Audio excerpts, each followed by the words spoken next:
Good morning বন্ধুরা, আমার নতুন একটা ব্লগে তোমাদের অনেক অনেক স্বাগত জানাই। আশা করি তোমরা সবাই ভালো আছো, সুস্থ আছো। আমিও সুস্থ আছি, তবে মনটা খুব একটা ভালো নেই। আর কেন মন ভালো নেই সেটা আমি আস্তে আস্তে বলবো। তবে সকালে ঘুম থেকে ওঠার পর থেকেই আমি নিজেকে বুঝিয়েছি এটা আর 5টা দিনের মতো খুব একটা নর্মাল দিন। এই দিনটা মনে করার মতো, স্মরণ করার মতো বা দুঃখ পাওয়ার মতো কিছু নেই। আমি দুঃখ পাবো না এই দিনে, কিন্তু সেটা হয় না। আমি যতই চেষ্টা করি বারবার গলাটা ভারী হয়ে যায়, মনটা খারাপ হয়ে যায়। যখন একা বসে থাকছি তখনই অনেক কিছু মনে পড়ছে। তবে দৈনন্দিন কাজের মধ্যে আমি এমনভাবে ঢুকে থাকছি, ওই যে বললাম আজকের দিনটা অন্য দিনের থেকে একটু আলাদা না, আমি সেটাই বারবার করে বলছি নিজেকে। তো সেই কারণে আমি যখনই আমার মন খারাপ হয়েছে তাড়াতাড়ি করে কাজের মধ্যে ঢুকে গেছি, বা নর্মাল লাইফ যেরকম অন্য দিনটা যেরকমভাবে কাটায় সেরকমভাবেই কাটিয়েছি। তোমরা আমার ব্লগের মধ্যে কখনো একটু বুঝতে পারবে না যে আমার মনটা খারাপ বা এরকম একটা দিন আজকে, যে দিনটাতে আমি আমার মাকে হারিয়েছি। গুড মর্নিং বন্ধুরা, আমার নতুন আর একটা ব্লগে তোমাদের অনেক অনেক স্বাগত জানাই। আমি লিপিয়া, তোমরা দেখছো এলএস বেঙ্গলি ব্লগ।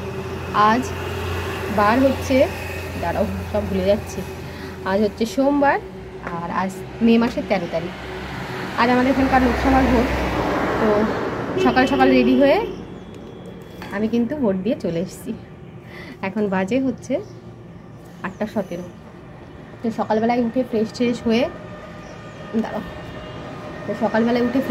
চা খেয়ে আমি আগে ভোটটা দিয়ে এলাম। মানে এটা তো আজকের দিনের সবথেকে যেটা জরুরি কাজ সেটা আমার হয়ে গেল। এবার চলো জামাকাপড় চেঞ্জ করে নিই, ঘরে জামাকাপড় পরে নিই। আমার মেয়ে ঘুমাচ্ছে, তুলে দেবো 10 মিনিটের মধ্যেই তুলে দেবো, 8:30টার মধ্যে। ঘরের লাইটটা কম আছে, আমি শুয়ে আছি তার জন্য। তো ভিড় একদম ছিল না আমাদের এই ভোট সেন্টারে, ভিড় খুব কম ছিল। গেলাম, যেতে যেতে দেখছি ফাঁকা, মানে এই সময়টাই লোকজন খুবই কম। একটু পরে মানে আমি আসছি তখন লোকজন আস্তে আস্তে ভিড়টা বাড়ছে, মানে লোকজন যাচ্ছে।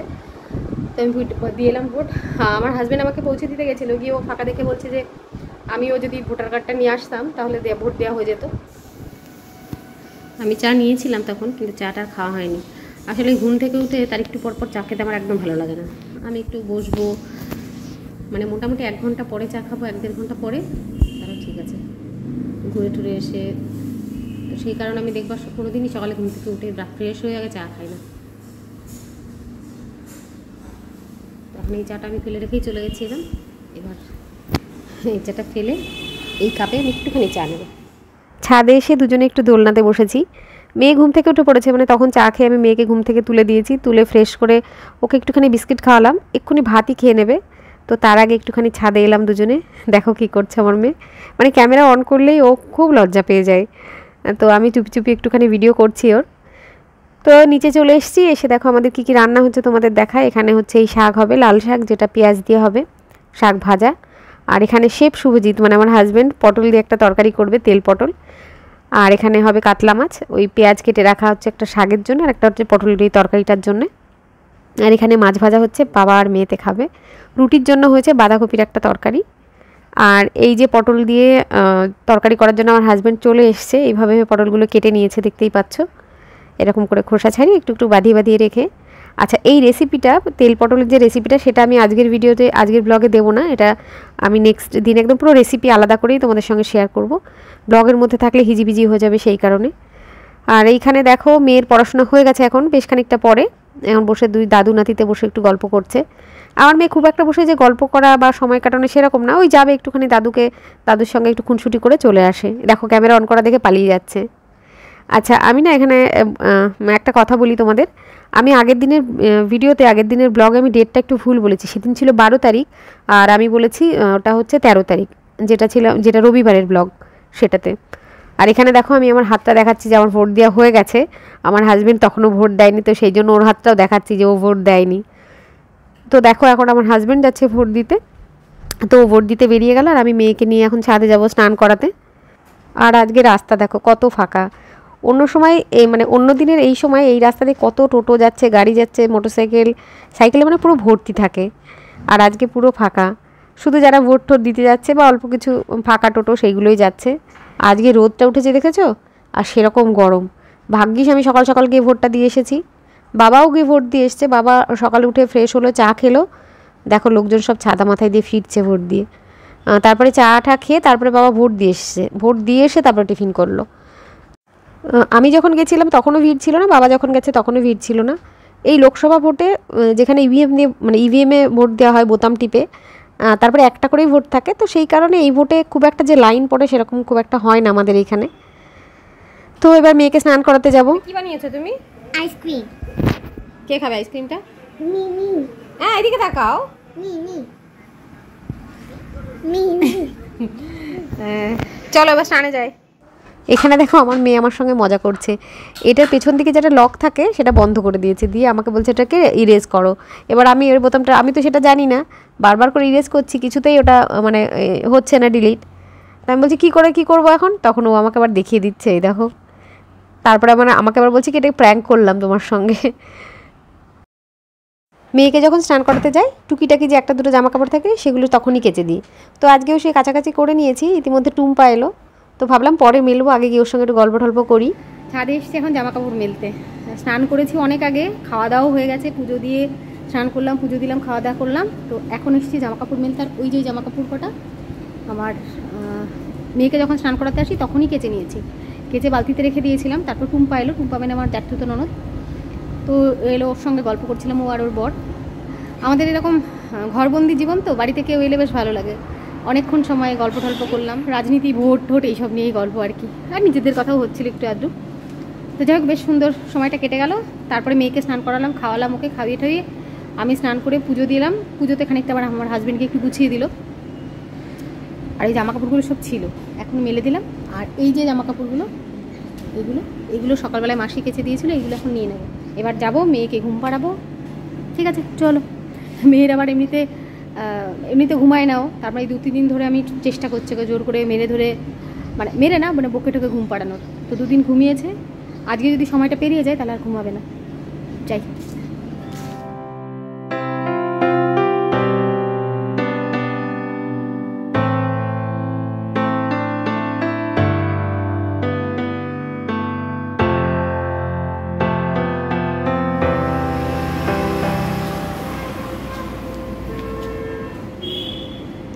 অনেকে এখন ভোট দিয়ে ফিরছে, দাঁড়াও দেখাচ্ছি তোমাদের এই রোদের মধ্যে।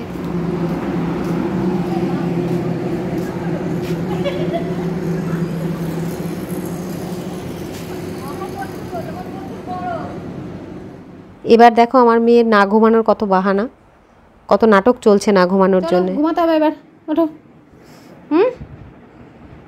কি করবে এখন, ঘুমাবে না কেন? দুপুরে ঘুমাতে হয়, তাহলে শরীরটা ভালো থাকে, জানো তো। চলো ঘুম পাড়িয়ে দিই, তারপরে উঠে খেলা হবে। হ্যাঁ চলো। আমার মেয়ে দুপুরবেলায় ঘুমালো না আজকে। এখন বাজে 4:30 মতো, 4:20 বাজে। তো ওই ঘরে ওরা চেঁচামেচি করছে, বাবা আর মেয়েতে, মানে খুনসুটি চলছে, খেলা চলছে, খুনসুটি চলছে। তো আমি চলে এলাম এখানে। তো আমি ঠিক করেছিলাম মেয়ে ঘুমাবে, আজকে যে ভিডিওটা ছাড়বো সন্ধ্যাবেলায়, তো সেটা ভয়েস ওভার দিয়ে দেবো, ভয়েস ওভার করে তারপরে ছাড়বো। তো ওরা তো এখন চেঁচামেচি করছে, আমার এখনও ভয়েস দেওয়া হয়নি, জানি না আজকে ভিডিওটা ছাড়তে পারবো কি না। তো আমি বললাম তোরা ওই ঘরে থাক, আমি এই ঘরে বসে এখন করবো, ভয়েসটা রেকর্ডিং করবো। তো ভালো, আমি তোমাদের সঙ্গে একটু কথা বলে নিই, তোমাদেরকে জানাই ব্যাপারটা যে এই ঘটনা চলছে। সারাদিন ধরে যতই চেষ্টা করি সব ভুলে থাকবো, কিছু মনে রাখবো না, স্মরণ করব না, স্মরণে চলেই আসে। এরকম একটা সন্ধে ছিল সেদিনও। ছাদের থেকে ঘুরে আসার পরে বাড়িতে ফোন করলাম, বাবা ফোনটা ধরলো, বললো মায়ের শরীর খারাপ, দাদা বৌদি ডাক্তার কাছে নিয়ে গেছে। তারপরে সেকেন্ড টাইম যখন ফোনটা করলাম,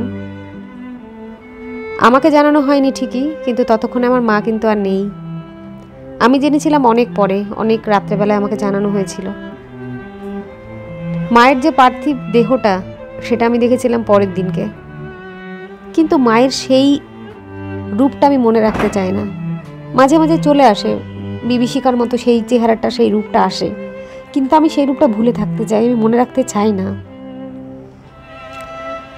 আমার স্মৃতিতে মা থাকুক সেই ছোট্টখাট্ট অগোছালো শাড়ি পরা, এলোমেলো চুল, আমার 8 পৌরে মা।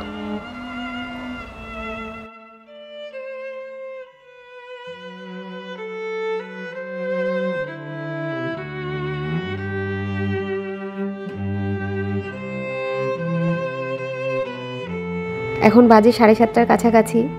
একটু নিচে যাচ্ছি, ওই আমার মেয়ের জন্য একটা জিনিস অর্ডার করা হয়েছিল, মানে একটা টিফিন অর্ডার করা হয়েছিল মাদ্রাসার থেকে।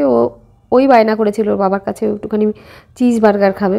মানে এখনকার বাচ্চারা তো সব বোঝে, মানে সব চেনে আর কি। তো যাই হোক, সেটাই এসছে, নিচে নিতে এসছে। আর আমার হাজব্যান্ড নিচে কাজ করছিল, তো ও আবার আওয়াজ পেয়ে ও বাইরে এলো। তো চাঁদটা দেখো, ক্যামেরাতে অতটা বোঝা যাচ্ছে না। তো এখন এই বার্গারটা নিয়ে গিয়ে মেয়েকে দেবো, আর এরা দুজনে খাবে, মানে বাবা ছেলে খাবে। পাউরুটি নিয়ে এসছে, সেটাকে একটু সেঁকে দেবো। বাবা বলেছে দুধ চা দিয়ে পাউরুটি দিয়ে খাবে, আর ও বললো লিকার চা দিয়ে পাউরুটি দিয়ে খাবে। দেখি আমিও ওই রকমই কিছু একটা খেয়ে নেব, বা মেয়ের কাছ থেকে, মেয়ে তো পুরো বার্গারটা হয়তো খাবে না, মেয়ের থেকে একটু বার্গারও খেয়ে নিতে পারি। ইমোশনাল হয়ে অনেক আবেগ তোমাদের সঙ্গে শেয়ার করে ফেললাম। তো একবার ভাবলাম ডিলিট করে দিই, তারপর ভাবলাম থাক, আমার মেয়ে যখন বড় হবে তখন যদি আমার চ্যানেলটা থাকে, ও দেখতে পারবে বা শুনতে পারবে আমি আমার মার জন্য ঠিক কী ফিল করি। এখন চলে এসেছি রান্নাঘরে। তো দেখো, আমি তোমাদের কিছু শিউলি ফুলের পাতা দেখাচ্ছি। তো এটা দিয়ে আমি একটা ওষুধ মতো বানিয়ে খাবো, মানে চায়ের মতো একটা পানীয় বানিয়ে খাবো। আর এইটা আমি একজন ইউটিউবারের থেকেই জেনেছি, এইটা খেলে হাড়ের ব্যথাটা কমে, বা হাড়ের কোনো সমস্যা থাকলে সেটা কিছুটা রিলিফ পাওয়া যায়। তো আমি খুবই অল্প দিন এটা খাচ্ছি, এই 5-6 দিন মতো, বা তারও কম হবে। তো খেয়ে আমার মনে হচ্ছে যে একটু আমার উপকার হচ্ছে। আমার সমস্যাটা হলো, যেটা আমরা পাতি বাংলায় বলি না, যে পা চেবানো বা পা কামড়ানো, আমার হচ্ছে সেটা হয় রাতে ঘুমোতে যাওয়ার আগে, বা কিছুটা হাঁটাহাঁটি করলেই ওই জিনিসটা হয়। তো সেটা আমি এটা বললাম 4-5 দিন মতো বোধহয় খেয়েছি। খাওয়ার পরে, এটা খাওয়ার কথা সকালবেলার দিকে, কিন্তু সকালবেলার দিকে আমার মনে থাকে না। তো সেই কারণে আমি এই সন্ধেবেলায় সেকেন্ড রাউন্ড চা সবাইকে দিই, আর আমি এই ড্রিঙ্কটা বানিয়ে খাই।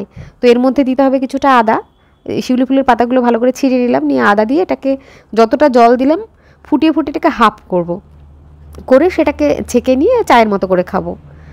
আর আমি খুবই অল্প দিন খাচ্ছি, আরও বেশি কিছুদিন খেলে পরে আমি, মানে আমার তরফ থেকে সঠিক রিভিউটা দিতে পারবো। যদিও যার ভিডিও দেখে আমি জেনেছি, সে খুব একটা উল্টোপাল্টা কথা বলে না। আমি ঝিনুকদির কথা বলছি, বিইং লাইফ উইথ ঝিনুক, এই চ্যানেলের যিনি ঝিনুকদি, তার কথা। সে যে ভিডিওগুলো দেয় বা সে যেগুলো কথা বলে, সেগুলো সে জেনে নিয়েই বলে। তো তার উপর ভরসা করে আমি এটা খাচ্ছি, এবং তবে আমার তরফ থেকে রিভিউ আমি আরও কিছুদিন খেয়ে তোমাদের দিতে পারবো। তো আমার যে শিউলি পাতার চা, সেটা খাওয়া হয়ে গেল। খেয়ে এখন সবজি কাটতে বসে গেছি। রান্না সেরকম কিছুই করতে হবে না, ডাল রয়েছে কিছুটা, একটু আলু পেঁয়াজ ভাজা করব, আর বাবার জন্য একটা তরকারি করব। বাবার জন্য যে তরকারিগুলো আমি করে থাকি রোজ, সেগুলো আলু ছাড়া তরকারি হয়। তোমাদের বাড়িতেও হয়তো অনেকে এরকম কেউ আছে, বা নিজেরাও কেউ কেউ আছো যারা আলু ছাড়া তরকারি খাও। তো আমি যেরকমভাবে বাবার জন্য তরকারি করে দিই, তো আমি ভাবলাম তোমাদের সঙ্গে এই রেসিপিগুলো শেয়ার করি।